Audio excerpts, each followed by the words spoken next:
মানুষের আখলাক পরিবর্তনের জন্য মানুষকে মনুষ্যত্ব শিখাইতে এবং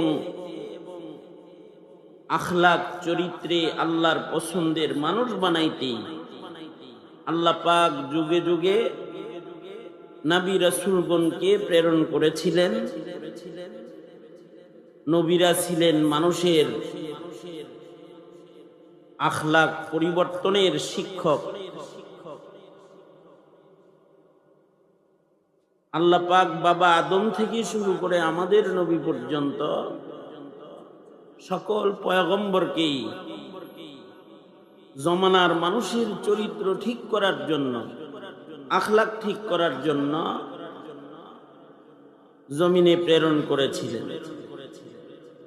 যখনই কোনো জাতির আখলাকের অধঃপতন হয়েছে, তো সেখানে আখলাকের বর্ণনা নিয়ে নবী রাসূলদের আগমন হয়েছে। আমাদের নবীজিও জাহিলিয়াতের মানুষের আখলাকের উন্নয়নে আমাদের নবীজি আবির্ভূত। নবীজি বলেন, বুইসতু লিউতাম্মিমা মাকারিমাল আখলাক।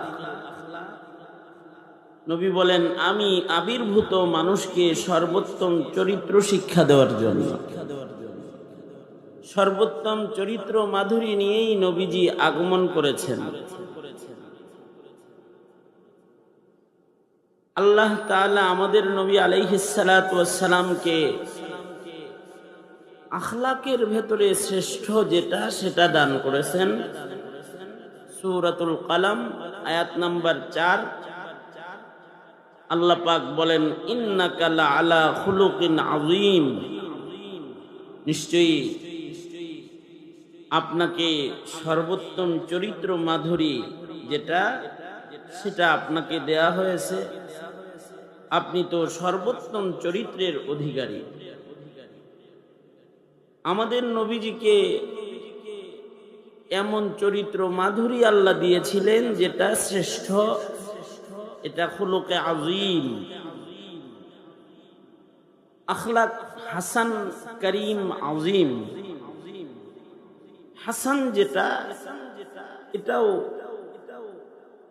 প্রশংসনীয় আখলাক। করিম আরো উন্নত, আযীম সর্বোত্তম চরিত্র।